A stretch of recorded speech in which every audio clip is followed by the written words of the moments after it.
Um, Settle down, please. Next speaker, Dr. Shilpa led presentation, breast MRI as a problem-solving tool. Thank you very kindly. I know it's been a long day with lots of learning. I'll try to keep it short, clinical, and case-based. We saw a beautiful practical talk by Dr. Mike Linver, and there is definitely going to be overlap in this talk, but we will take the take from a different perspective on this one. Okay, so we'll be speaking about contrast-enhanced breast MRI as a problem-solving tool. How does it help us? And does it indeed help us? And if it does, why so? So let's look at some of the indications where it has been very, very useful. As always, I dedicate this talk to my beloved Sadhguru, Sri Vaman Rao Pai. Why should we do a breast MRI? What is the principle behind a contrast-enhanced MRI? And the applications as problem-solving tool. These are the three things we are going to look at. So we know that breast MRI has an excellent sensitivity, reaching almost 100%, a little lower on specificity, around 88%. But in comparison to mammography, this is way, way better. Because with mammography, we have a sensitivity of 71% and specificity of 98%. The other advantage, the big advantage is, it is a combination of morphological and functional imaging. So structural and functional. With mammogram, tomosynthesis, ultrasound, it is still structural and anatomical imaging. We are doing pattern recognition. But with MRI, we have the advantage, just like PET-CT or CEDM these days, that we give contrast and it is functional imaging. What is the advantage of that? The advantage is it has a negative predictive value which approaches 100%. How does this interpret for our clinical application? When we say a negative predictive value of 100%, it means that it is 100% accurate for establishing absence of disease. Every time we are in a doubt that is there a cancer or no cancer and we want to problem solve, this is one tool which can tell us 100% that there is absence of a cancer. Now, isn't that great? That is exactly what we are looking for when we are doing breast imaging. It also helps with assessment of extent of disease, residual disease, recurrent disease, simply because of this function, okay? So, how does it help? How does this happen? How do we get this negative predictive value of 100%? Because of the basic principle based on which contrast-enhanced MRI is done. In contrast-enhanced MRI, we are banking on the fact that there is tumor-related neoangiogenesis. So there are these new vessels that feed the tumor, okay? But these vessels are leaky, which means when we give contrast injection, all the contrast that we give gets pulled in first into the area of the new tumor. Rest of the breast does not take up that much contrast, okay? This results in tumor enhancement. And then how do we improvise it? We obtain subtracted images, which means we subtract the background parenchymal enhancement and all that is left is enhancement in the tumor. This is the principle behind contrast-enhanced breast MRI. Now, I have put it as simply as possible. Having said that, there are a few limitations and we are going to discuss those also. But just as an example, this is how accurate it is. In this case, we see an example where contrast-enhanced breast MRI has been done for assessment of extent of disease in the right breast, and it is seen so well. It just lights up like a light bulb. We don't have to find it. It just shows itself up, okay? And after chemotherapy, there is complete pathological response, and that is also very obviously seen on a contrast-enhanced breast MRI, okay? So, based on this basic principle, how do we apply this in our clinical practice?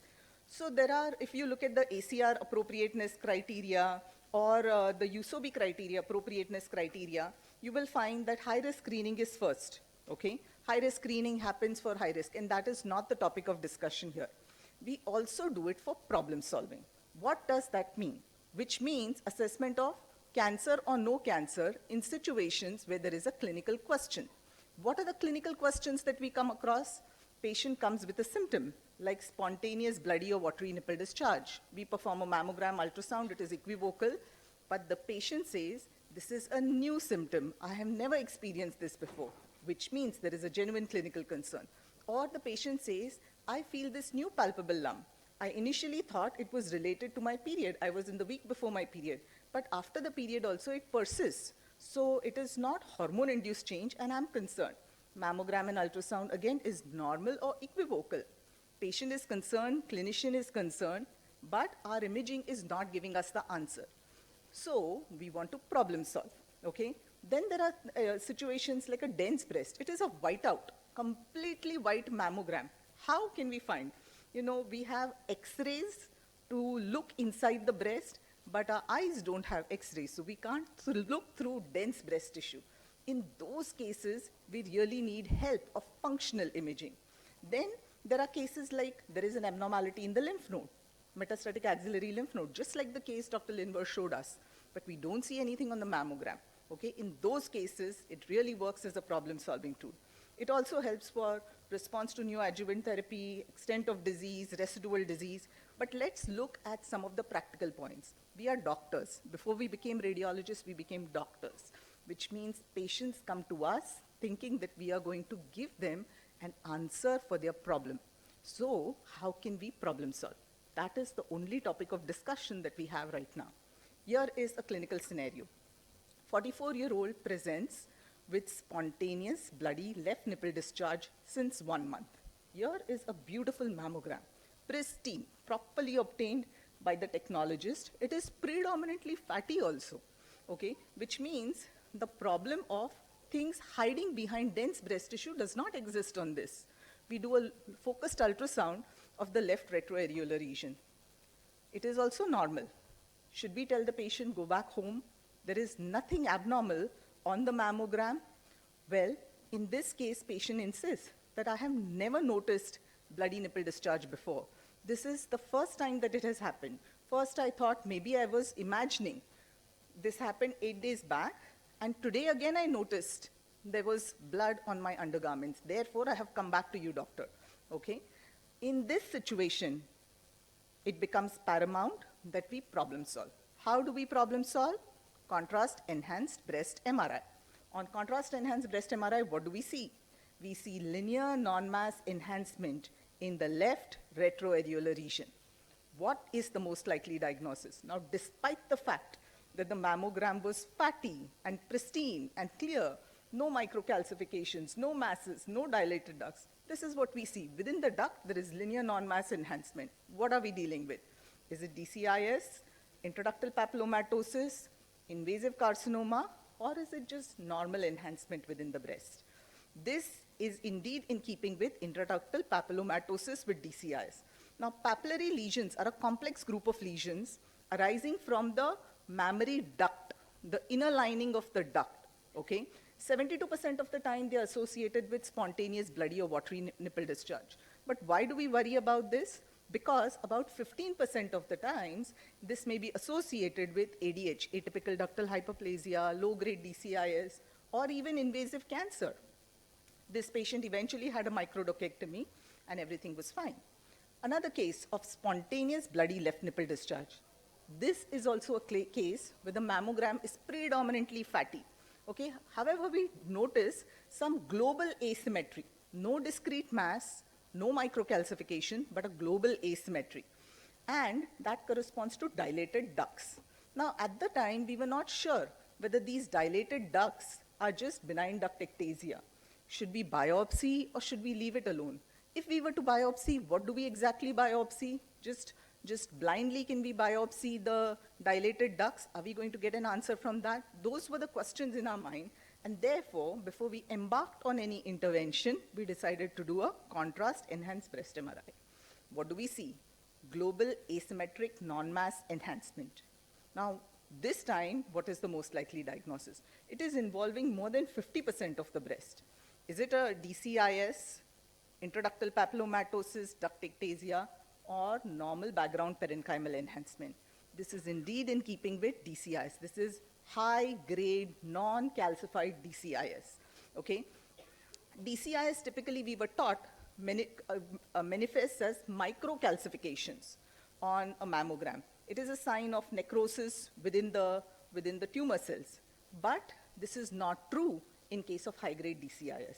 In high-grade TCIS, the tumor cells grow so fast within those ducts that there is no time for necrosis. Therefore, we don't see those microcalcifications.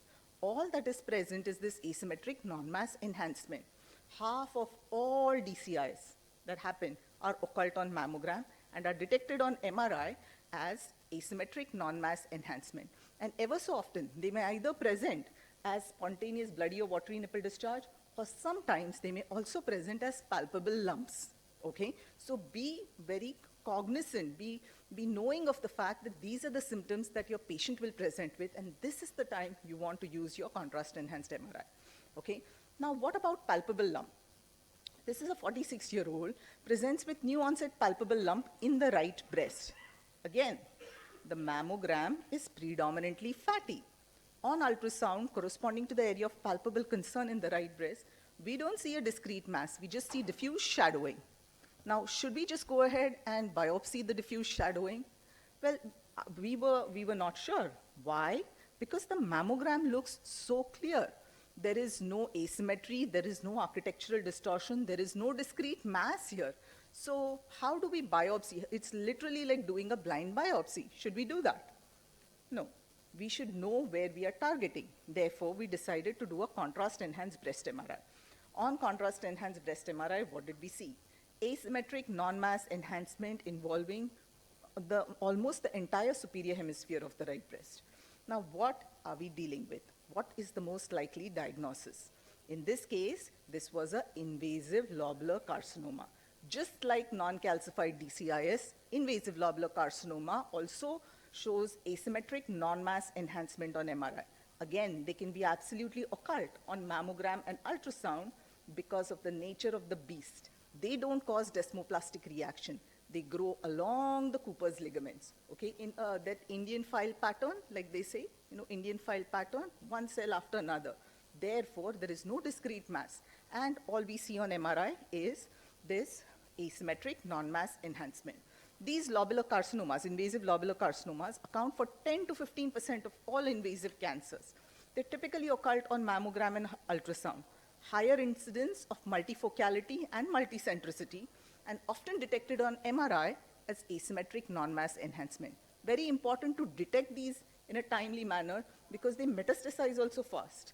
And when they metastasize, they cause leptomeningeal mets, they cause peritoneal mets. Patients will present to you with stage 4 cancer before you know it. These are the cancers Dr. Liang also showed this morning. Will have maximum number of metastatic lymph nodes, and they don't look as sinister. With little thickening, they will all be metastatic. So these are really sinister cancers, okay? Now here is another case. 48-year-old presents with new onset palpable lump in the right breast. Sure enough, mammogram is dense. But on ultrasound, we were seeing this irregular, hypoechoic, solid mass. It looks concerning enough that we went ahead with the biopsy, okay? Biopsy confirmed invasive cancer. I'm giving away the answer. But she's young. She's 48. She wanted to know if breast conserving surgery is going to be possible. She has a dense mammogram. Therefore, contrast-enhanced breast MRI was done. Of course, this was in keeping with the invasive ductal carcinoma, but what else did we find? On MRI, we found this one lesion, and in the contralateral breast, asymmetric non-mass enhancement. So what was the most likely diagnosis? In this case, the right palpable lump was invasive ductal cancer. The second lesion that we saw was invasive lobular cancer.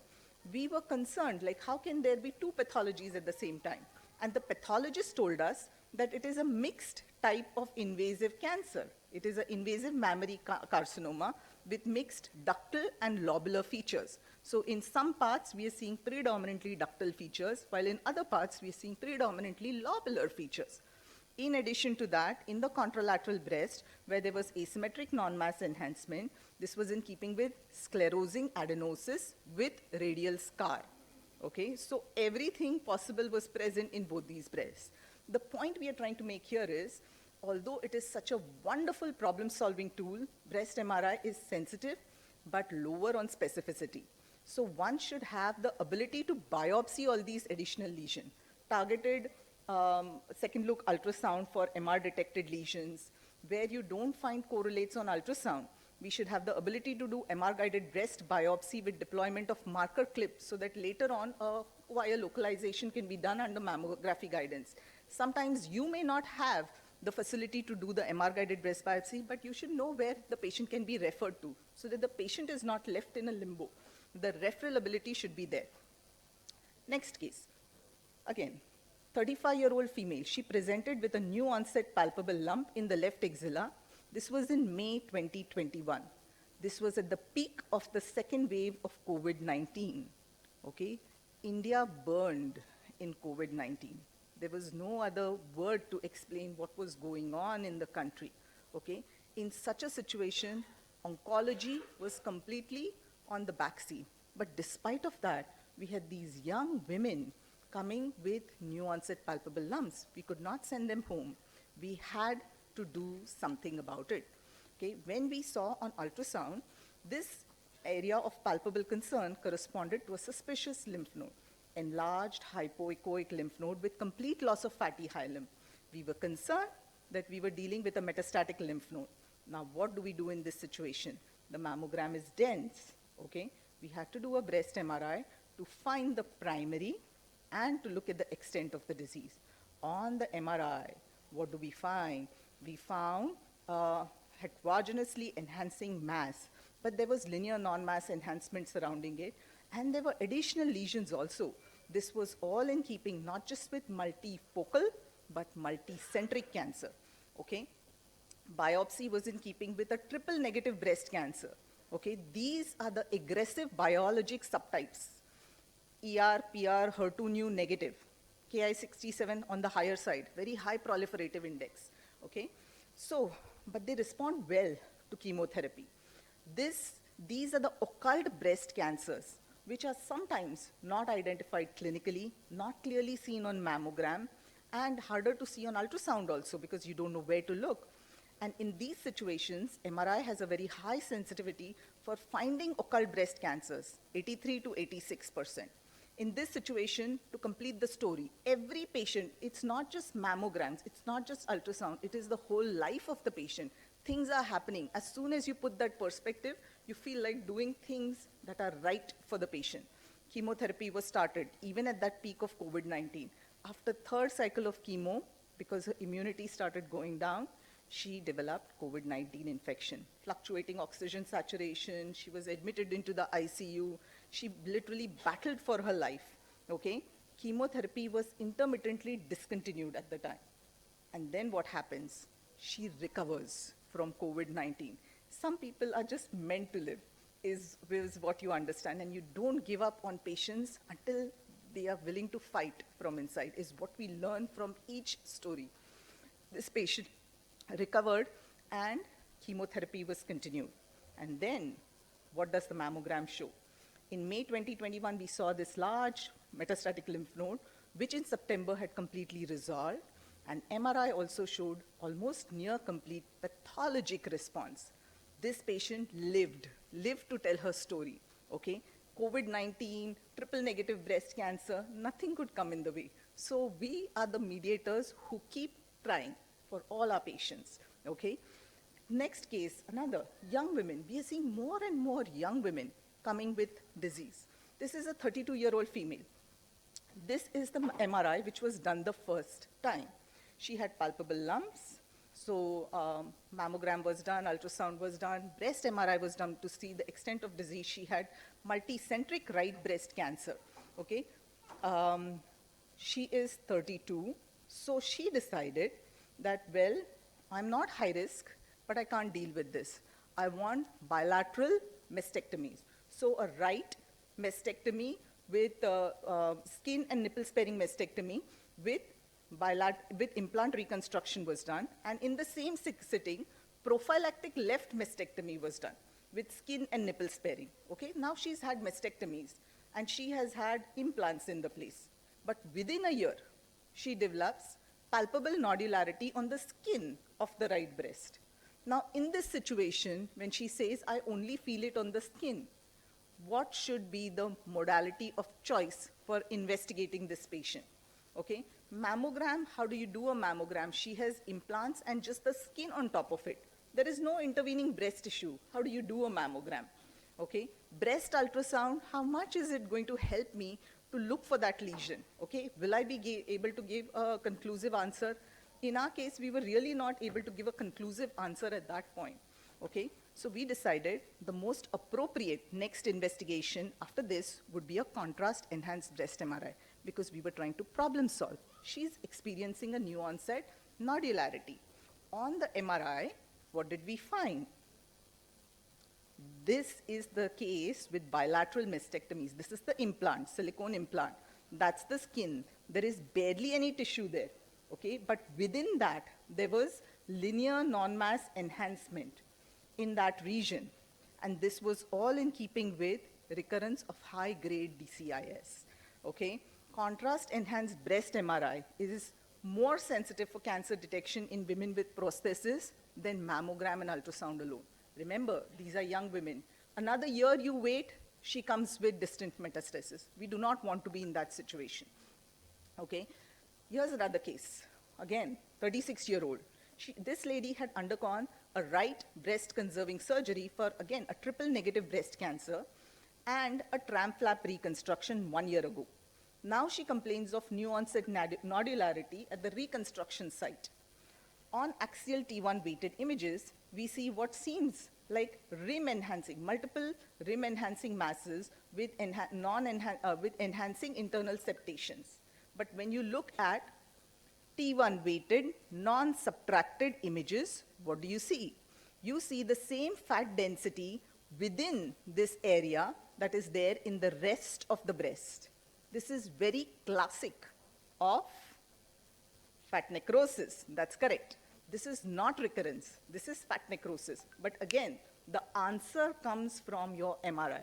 When you see axial T1 weighted non-subtracted images and you see fat density that is similar to the fat density in the rest of the breast, you have your answer. So there are no ifs and buts here. We are able to give conclusive diagnosis to our patients, okay, most of the times. Another 42-year-old presents for evaluation of breast implants, okay. Augmentation surgery was done 12 years ago. Typically, plastic surgeons say the revision should be done in at least 10 to 15 years. But this patient opted not to because there was no problem, okay. And what do we see? What is the most likely diagnosis? Is there an extracapsular rupture on the right side? Or is there an intracapsular rupture? Is there a capsular contracture? Or is there a seroma surrounding the implant? Or could it be a hematoma? How do we come to a diagnosis? Well, in this case, it is just plain, simple intracapsular rupture, okay? Everything that is there is contained within the fibrous capsule. Nothing has come out, okay? So it is intracapsular rupture. Again, MRI is diagnostic for this. And there are few signs that we look for. This is called the salad dressing sign. There are few other signs like the subcapsular line sign. Now, this patient had a mammogram, and on the mammogram, we saw these two lines. Typically, we don't see two lines like that. For some other reason, she had had a CT chest. On the CT chest also, we started seeing these two lines. But there was nothing outside. So this is not extracapsular rupture. This is all intracapsular rupture. It's the other sign that we see is the Linguini sign, where the capsule, the intracapsular rupture, the capsule is completely ruptured, but contained within the fibrous capsule that the body forms. And therefore, it is diagnostic on an MRI. Okay? Now, here's two cases. I'll show you two consecutive cases, and then we will discuss both the cases together. 34-year-old presents to the ER with new onset right breast pain and enlargement. Okay? There is no history of trauma. She is certain, I have no trauma. Okay? And on the MRI, what do we see? On T2 weighted images, we see an implant, and then there is something outside the implant. Okay? On the axial as well as sagittal. Whatever it is hyper intense on T2 weighted sequences. Also notice that the signal intensity is not similar to what we see inside the implant. Okay, so what is it? Are we dealing with intracapsular rupture? Could it be an extracapsular rupture? Could it be contracture, seroma, or hematoma? Think about it. Extracapsular, good thought. Contracture, good thought.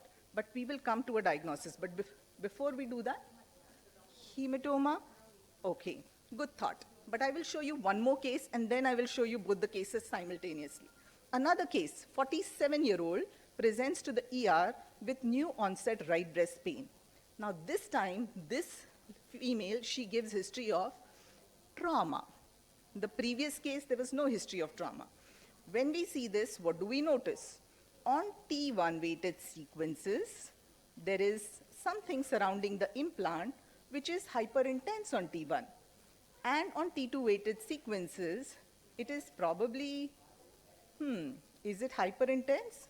No, it's isointense, both the sides, T1 and T2, okay? So what could we be dealing with, okay? I'll show you both the cases side by side.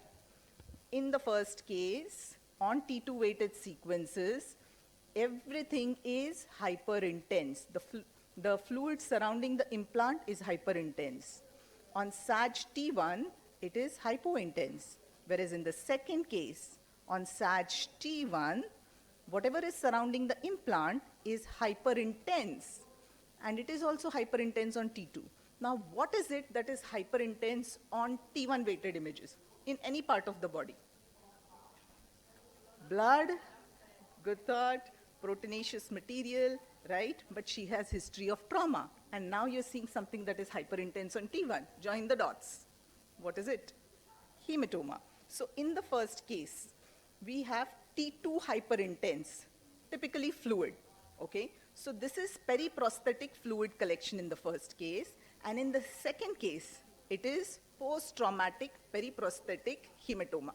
Little things, when we join the dots and we learn how to look at it, once you see a case, one case like this, will you ever forget? Never. Now you know how to make this diagnosis, okay? So, MRI has a high sensitivity for assessment of fluid collection around prosthesis. However, it cannot reliably identify breast implant associated large cell lymphoma. So if there was breast implant associated large cell lymphoma, typically you would see similar fluid collection, which would be T2 hyperintense. On contrast enhanced MRI, sometimes you see thickening of the fibrous capsule and enhancement in the fibrous capsule. Yet it is not diagnostic. So what is diagnostic? Diagnostic is aspiration and flow cytometry. So if you see fluid collection around the implant, your surgeon will ask you to aspirate that fluid under ultrasound guidance, and then they send it for flow cytometry, okay? It has very high sensitivity, breast MRI, for assessment of intracapsular implant rupture. So these are the various signs of intracapsular rupture. Keyhole sign, initially we showed Linguini sign, subcapsular line sign. So these are all the signs that you see. The bottom line is the fibrous capsule is intact. Nothing has gone outside the fibrous capsule. So that's how you come to a diagnosis. Okay, last two cases. Okay, there's a full talk on PABC. This is not PABC, but a few points about MRI that we would like to discuss. 24-year-old, 4 weeks postpartum, presents with new onset tender palpable lump. It does not look like a galactocele on ultrasound. It looks like an irregular hypoechoic mass. It looks worrisome. Are we dealing with PABC? Similar patient, 27-year-old, 6 months postpartum, with new onset tender lump in the left breast. We see an oval mass. One margin is almost smooth, but the other margin has microlobulations along the margin. It is not following the rules. As soon as any lesion does not follow the rules of a benign lesion, biopsy it. Don't assume, oh, but it is oval, oh, but at least one margin is smooth. No. The other margin has microlobulation, so it is not behaving itself. Biopsy it. This was biopsied. Both these lesions were biopsied, okay? One was a stromal fibrosis. Second one was a triple negative breast cancer. How does breast MRI help? In the first case, there is background parenchymal symmetric enhancement, which is physiologic enhancement in postpartum patients, okay? Whereas in the second case, case 11, there is asymmetric non-mass enhancement. Way more. The mass was 3 centimeters, but the asymmetric non-mass enhancement was almost 8 centimeters. Okay, so in addition to the invasive cancer, there was surrounding DCIS as well. Okay, so to summarize, contrast enhanced breast MRI is an invaluable problem solving tool because of its high sensitivity, okay, and also 100% negative predictive value. How does it contribute? It contributes by establishing that there is no disease or there is disease, okay? Occult malignancy on conventional imaging with suspicious clinical finding, don't hesitate to do MRI. But be warned, your technique has to be perfect. I haven't covered the part about how to do breast MRI because it was not within the purview of my talk, but how you obtain, how you inject contrast. The first set of contrast enhanced images, 2 minutes. The second set of contrast enhanced images within 8 minutes. Then the isotropic imaging. Oh, the protocol has to be perfect. When your protocol is good, you will get all the answers like that. High quality imaging is something that you want to maintain. Then problem solving works like magic. And who benefits? Our patients. So at the end of the day, that is what we want. Thank you very much for your kind attention.